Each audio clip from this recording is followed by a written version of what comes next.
BJP নেতা নরেন্দ্র মোদীর জীবনের শুরুটা ছিল একেবারেই সাদামাটা। ছোটবেলায় তার বাবা যখন গুজরাটের ভাটনগর স্টেশনে চা বিক্রি করতেন, তখন বাবাকে সেই কাজে সাহায্য করতেন নরেন্দ্র মোদী। কিশোর বয়সে তিনি যোগ দেন কট্টর হিন্দু জাতীয়তাবাদী দল রাষ্ট্রীয় স্বয়ংসেবক সংঘে।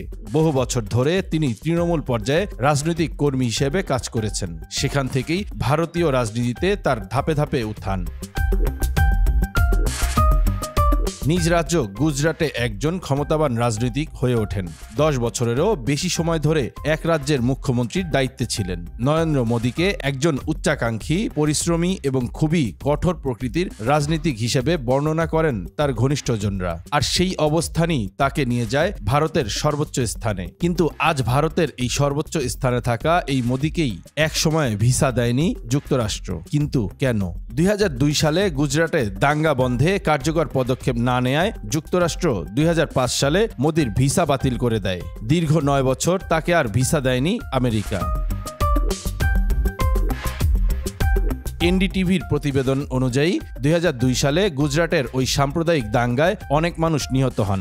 গুজরাটের দাঙ্গার সময় রাজ্যের মুখ্যমন্ত্রী ছিলেন নরেন্দ্র মোদী। তার বিরুদ্ধে অভিযোগ ছিল এই দাঙ্গা ঠেকাতে তিনি কোনো ব্যবস্থা নেননি। সে অভিযোগে 2005 সালে মোদীর ভিসা বাতিল করে দেয় যুক্তরাষ্ট্র। গুজরাটের দাঙ্গায় সায় দেওয়ার অভিযোগ মোদীর রাজনৈতিক ক্যারিয়ারকে মারাত্মকভাবে কালিমালিপ্ত করে। এ কারণে যুক্তরাষ্ট্র তাকে আর 9 বছর ভিসা দেয়নি। তবে 2014 সালে ভারতের নির্বাচনে বিপুল ভোটে বিজয়ী হয়ে মোদী ক্ষমতায় আসার পর পরিস্থিতি পাল্টে যায়। তিনি ভারতের প্রধানমন্ত্রী হিসেবে দায়িত্ব নিলে ভিসা না দেওয়ার অবস্থান থেকে সরে আসে মার্কিন সরকার। ভারতের সরকার প্রধান হিসেবে তাকে যুক্তরাষ্ট্রের A1 ভিসা দেয়া হয়। সম্প্রতি মোদী বলেন, আমি যখন একটি রাজ্যের প্রধান ছিলাম, আমেরিকা আমাকে ভিসা দিতে অস্বীকৃতি জানিয়েছিল। সেদিন আমি একটি সংবাদ সম্মেলন করেছিলাম।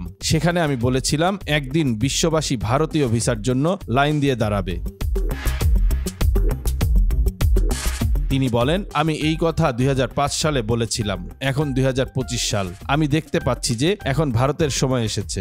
আমি প্রকাশ্যে বলতাম যে আপনি যদি ফিরে না আসেন তাহলে আফসোস করবেন, কারণ বিশ্ব পরিবর্তন হচ্ছে। তবে যুক্তরাষ্ট্র তাকে ভিসা দেয়নি বিষয়টি স্বীকার করলেও ঠিক কি কারণে ভিসা দেয়নি সে বিষয়ে মুখ খোলেননি মোদী। তিনি বলেন, 24 ফেব্রুয়ারি প্রথমবার বিধায়ক নির্বাচিত হই।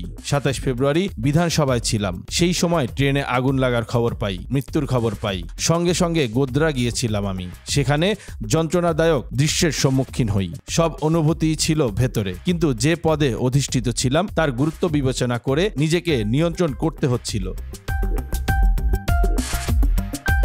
এছাড়া গোধরা যাওয়ার পর দেখি সামনে তখন যন্ত্রণাদায়ক দৃশ্য, মৃতদেহ ছড়িয়ে। কিন্তু স্বাভাবিক প্রতিক্রিয়া দমন করতে হয়েছিল, সরিয়ে রাখতে হয়েছিল ব্যক্তিগত আবেগ। মুখ্যমন্ত্রী থাকাকালীন গুজরাটে 5টি বোমা বিস্ফোরণ ঘটেছিল। পরে হাসপাতালে আহতদের সঙ্গে দেখা করতে যাই। ভেতরে অসম্ভব অস্থিরতা ছিল। আমার অন্যরকম অভিজ্ঞতা হয়েছিল সে সময়।